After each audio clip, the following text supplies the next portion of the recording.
Welcome back to the Dershow. You may see different surroundings from usual. I'm in Tel Aviv, Israel, and I'm here for a little while to meet the leaders of the new government and to speak at a couple of conferences. And been speaking to a lot of Israelis and learning a lot. The one thing I learned is that even a victim can sometimes do awful things. And Ukraine is guilty of that right now. They are victims, and we're all on their side. Something like 98% of Israelis support Ukraine over Russia, and most Americans, of course, support Ukraine over Russia. We all want Russia to be defeated in its aggression, unjustified aggression, but Ukraine is doing some just terrible things that shouldn't be excused just because of what they've been going through. The worst thing they've done is they are now honoring two very notorious Nazis, people who during the Second World War were hands-on war criminals who participated directly in the death of hundreds of thousands of Jewish babies and children and mothers. These are some of the most wicked, vile people on the face of the earth. And now Ukraine is honoring them. And Zelensky, who's Jewish, whose family members were killed in the Holocaust, is honoring them. There's just no excuse for it. There is a lot of Nazism still left among Ukrainians. There's a whole brigade of Ukrainian soldiers that wear Nazi symbols, and people are afraid to take them on about it. Just because there are racists in a country doesn't mean that you have to give in to their racism, and certainly not honor Nazis. And we're not talking about neo-Nazis, people who parade, people who wear swastikas. That's one thing. We're talking about hands-on mass murderers, people who essentially assisted in what happened at Babi Yar. In Babi Yar, tens of thousands of Jews were marched to open graves and shot in cold blood. The shooting was done by the Nazis, but who brought them there were Ukrainians. And I'm not talking about even the average Ukrainian now, even the average Ukrainian who supported Nazis. Many did, most did, in fact, during the Second World War. I'm talking about the leaders. I'm talking about those who worked with Hitler and with Goebbels and with Goering and with Eichmann and with the most terrible people in the history of the world. These people are now being honored. Now, they joined some pretty awful people being honored in Ukraine. A man named Khmelnytsky, who led a massacre of Jews several hundred years ago, has a statue of him in the middle of Kiev. And people don't object to it. You know, in America, we object when there are statues that commemorate people who own slaves. It's awful to own slaves. But the idea that Kiev, that Ukraine, that Zelensky continues to honor a man like Khmelnytsky, he's on the $5 bill. And he is famous for having massacred Jewish children and women and men. This kind of thing can't be forgotten, and it certainly can't be honored. And let me give you a perfect example of the chutzpah of Ukrainian leadership. So when they decided to honor these bastards, sorry for the direct use of the word, I mean, I think it actually way understates that. When they decided to honor these horrible people, the Ukrainian ambassador to Israel had the nerve, the chutzpah, to tell the Israeli government, mind your own business. Stay out of this. This is a domestic matter. This only concerns us. No. When you kill hundreds of thousands of Jews, when you participate in the murder of 6 million Jews, that's not a domestic matter. That's a matter that the Jewish community in the world should care deeply about. Slavery in the United States was not purely a domestic matter. Genocides that occur in other parts of the world, they're not domestic matters. And when you honor Nazis and when you honor Nazism and honor the murder of so many people, that's not just a a domestic issue. Israel has every right as the nation state of the Jewish people to strongly object to the honoring of Nazis. And yet the ambassador from Ukraine to Israel tried to attack Israel for not minding its own business. You know, with one breath, the ambassador from Ukraine attacks Israel for getting involved in trying to prevent the honoring of Nazis. And in another breath, the same ambassador says, but Israel, you have to put your own security at risk by providing us with weapons, sophisticated weapons like Iron Dome. I'll get back in a minute to why it's very difficult for Israel to do that. But that's what Ukraine is doing. On the one hand, they're demeaning the memory of hundreds of thousands of Jews murdered by Ukrainians and murdered at the behest of Ukrainian leaders that are now being honored. And on the other hand, they're saying to Israel, you have no right not to put your security at risk by helping us. An incredible chutzpah. Now, to top off this incredible chutzpah, there was a vote at the UN last week, a one-sided anti-Israel vote, totally one-sided, typical. You know, it was Abi Eban who once said in the General Assembly, if you issued a proclamation saying that the world was flat and Israel flattened it, it would win 126 to 28 with 33 abstentions. That's what happened here. It was a one-sided vote. Almost all of Europe either voted against it or abstained. But you know who voted for it? You know which country? Two countries voted for it. Two countries voted for it in Europe. Major countries voted for it. Russia and Ukraine. That's one thing Russia and Ukraine have in common. Anti-Israel, anti-Semitism. The idea that Ukraine would vote with Russia and against Israel, and at the same time demand of Israel that they give it weapons, is unbelievable. Yeah, they're victims, but victimization doesn't give you a right to be totally, thoroughly immoral. And that's what's going on today in Ukraine. You know, Zelensky is making it very hard for a lot of people to support Ukraine. We all want to support Ukraine. Why are you making it so much more difficult to do so by engaging in such immoral behavior?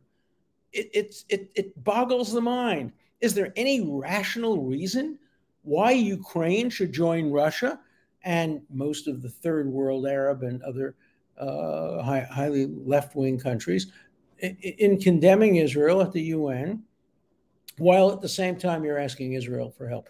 Israel has provided enormous amounts of humanitarian aid to Ukraine. They sent in doctors and nurses and medical equipment. An organization that I'm on the board of called United Hatzalah had people on the ground in Ukraine taking care of injured women and children within days of the invasion. Per capita, probably Israel has provided more humanitarian aid than virtually any other country in the world. But that's not enough for Ukraine. They want Israel to send its most sophisticated weapons. Okay, that you have a right to ask for the most sophisticated weapons, but you don't have the right to demand them at the same time that you're voting against Israel at the UN with Russia, and at the same time that you're honoring Nazis who killed the parents and grandparents of Israeli citizens. No, you don't have the right to do that. And let me explain to you why you're asking a lot from Israel. Israel has provided a great deal of material to Ukraine, but they haven't provided some of the most sophisticated weapons for two reasons. Number one, if you provide sophisticated weapons to Ukraine, it will end up in the hands of Iran, Israel's arch enemy sworn to its destruction. Why? Because whenever you send weapon systems to a country at war with another country, Ukraine at war with Russia, Russia will capture some of those weapons. It's inevitable. Russia is the closest ally of Iran. They're exchanging. Iran is giving drones to Russia. Russia is giving all kinds of military equipment to Iran. So one thing is 100% certain. If Israel were to send any of its sophisticated weapon systems, systems that are needed to defend against a potential Iranian nuclear attack, those systems would end up reverse engineered and in the hands of Israel's archenemy, a country sworn to the destruction of Israel. And so don't expect Israel to commit military suicide to help any country, but certainly not to help a country that has shown no appreciation whatsoever for the enormous amount of humanitarian aid that has been sent. And there are other reasons as well.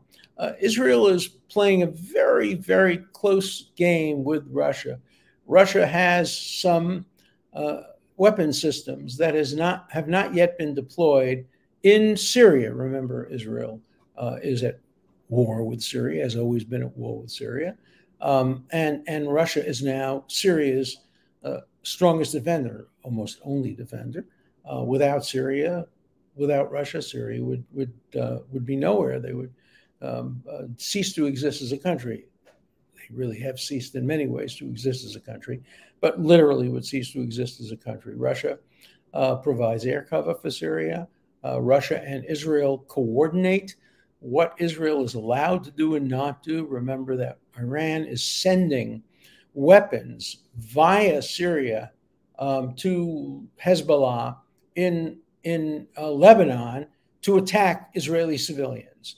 And Israel has the right to interdict those kinds of weapons. And they're doing so in Syria with a kind of rapprochement with Russia. And Russia has made it clear to the Israelis that if you start sending sophisticated weapons to our enemy, the Ukraine, we will stop dealing with you in this kind of more or less neutral way in Syria. And you just can't ask a country to commit military or political suicide. And you especially can't demand that of that country. I mean, Zelensky spoke to the parliament of Israel, to the Knesset, and said one of the nastiest, stupidest things that any leader has ever said. He looked the Israelis in the eye. These are children and grandchildren of Holocaust survivors, and said, 80 years ago, the Ukrainian people made a decision, and the decision was to save Jews. Now you owe us. You have to save Ukrainians. Yeah. 80 years ago, Ukrainians made a decision, and it was to murder Jews. It was to become complicit with Nazism. The Ukrainians were among the worst Nazi collaborators in all of Europe.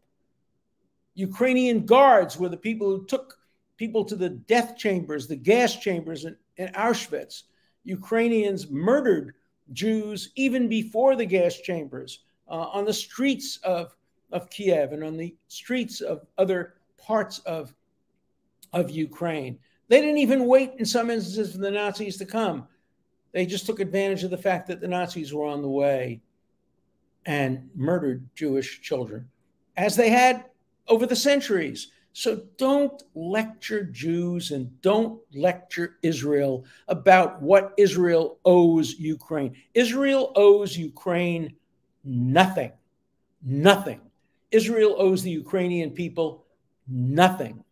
Israel has very generously given from its own treasury enormous amounts of money and resources because it chose to, because it is a decent country, not a country that will hold grudges because of what Ukraine did. But don't lecture Israel about what its obligation to Ukraine is. Israel has no obligation to Ukraine. Ukraine has enormous obligations to the Jewish people and to the nation state of the Jewish people for what it did to them. Millions, hundreds of thousands of people murdered just 80 years ago. And so, yeah, you're victims. Yeah, we hope you win. Yeah, we're going to do what we can to help you. But you're making it much harder. You're making it much more difficult for Jews, for Israelis, for Americans to give with open arms and an open heart. We all want Russia to lose. Russia is the villain here. We know that. The question is, are the Ukrainians the good guys? They're the victims, but are they the good guys? You can be victims without being good guys. There have been many instances of that in history. I want to see Ukraine emerge as the good guys, but you gotta stop what you're doing. You gotta stop honoring Nazis. You gotta stop voting against Israel at the United Nations. You gotta stop lying about your past and the relationship with Israel. And you gotta stop saying, oh, Zelensky's Jewish, so we can't do anything wrong in relation to Israel or to the Jewish people. Yeah, you can. You can. Just because the president of a country happens to be of Jewish background or origin doesn't mean you can get away with this kind of chutzpah and hypocrisy. And so I hope that we'll see better behavior on the part of Ukraine. We understand you're going through terrible, terrible times. We understand the crisis you're undergoing. We want you to be safe. We want to help, but you have to do your part too. And so far, Ukraine has not been doing its part. So I want to hear from you about that. It's a complicated issue. It's a difficult issue, but it's another example of Israel being treated so differently from the rest of the world. After all, the United States has Iron Dome, its own version of Iron Dome. It could send it to Ukraine. The United States hasn't been sending their number one great, most sophisticated weapon systems to Ukraine. Neither has France, neither has England, neither has NATO. And to apply a double standard to Israel, saying you haven't done enough, and without recognizing the difficult choice Israel has to make in relation to an existential enemy, Iran, and an existential threat, Russia, is to apply a double standard. And Ukraine has been applying a double standard to Jews over the millennia. It has to stop now. So send me your letters and let me know. I got a lot of letters. I'll just summarize 4 of them. One of them was very nice. It just says, thank you so much for answering these people, and including some of the people whose letters really don't deserve to be answered, but you do it with humor, they say, and with equanimity, and I appreciate that. I enjoy responding to intelligent, thoughtful letters, but I also think it's necessary to respond to letters that are less thoughtful and less intelligent, and I get plenty of those. And so keep writing, and I'll answer all the letters. I'll always try to combine thoughtful, intelligent letters, letters that I might agree with letters that I disagree with. A lot of you wrote me letters congratulating me on, quote, my victory in the Gouffre case, the woman who made a totally false, made-up accusation against me. You know, congratulations aren't really in order. This never should have happened. It has, for 8 years, been hanging over my head. I'm glad it's over. I would have preferred to go to trial and have a judge and a jury determine the outcome of the case, but my family and my friends and my lawyers all said I had to accept her statement that she was young and she was under pressure and she was abused. And so she now recognizes after 8 years, she now recognizes that she may have made a mistake and misidentified me. It was someone else. But she said, oh, it must have been Alan Dershowitz. Maybe somebody misidentified her to me. Maybe somebody said, oh, that's Alan Dershowitz when it was one of Jeffrey Epstein's friends. I don't know. But I'm glad she finally acknowledged that she recognizes that she may have made a mistake, pretty darn serious mistake. People have gone to the death penalty based on mistakes like that. You know, I was never obviously investigated or prosecuted. I asked to be investigated by the FBI because I wanted the whole truth to come out. But no prosecutor would ever have investigated me based on the allegation made by her. And you can read my book, Guilt by Accusation, to learn the whole story about that. But I appreciate it. I want to thank all of you who congratulated me. Many of you said you knew it was false all along and you never believed it. But some people believed it. There are some people out there who still believe it. A number of the letters said, how much did you pay her? Well, not one single penny. I promise you that, not one single penny. I never, ever would have paid one penny to somebody who made a mistake or may have made a mistake and caused me the kind of grief that she caused me over 8 years. So there was no money paid whatsoever. She just acknowledged that she now recognizes she had made a mistake. She dropped her lawsuit against me, and I had only a counterclaim against her. So of course, that was dropped as well. Counterclaims generally are dropped when the original claim is dropped as well. So I appreciate those of you who sent me nice letters. I got a number of letters saying that the real winner in the election was DeSantis, the second term now governor of Florida, that he emerged really victorious, more so than Trump. A number of the candidates that Trump supported lost, a number of them won. It was a mixed picture for Trump, and DeSantis really emerged very strongly. I had the opportunity to have dinner with DeSantis shortly after he was elected. The first time a friend of mine who was a friend of his invited my wife and I just to have a small dinner with 6 of us at his home. And I was quite taken by him. So was my wife. He graduated Harvard, he graduated Yale. He seemed very smart. His wife seemed very smart. They were interested in education and the environment. And then, of course, he became much more right-wing and much more conservative on issues that I care about. I maintain an open mind toward him. He is likely to become a candidate for president of the United States, if not 2 years from now, then 6 years from now. I don't think he's going to run against Trump. I don't know. As this broadcast is made, we don't know for absolute certain what Trump's future plans are, whether he'll be nominated. But if he doesn't run, DeSantis will obviously run and will be a front runner, along with Nikki Haley and Mike Pompeo and probably some others.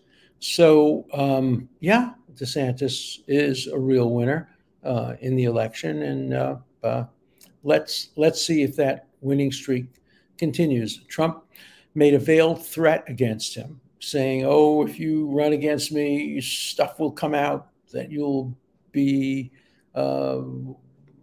you'll not be happy that I brought stuff out against you." It was a veiled, not so veiled threat. We'll see what happened.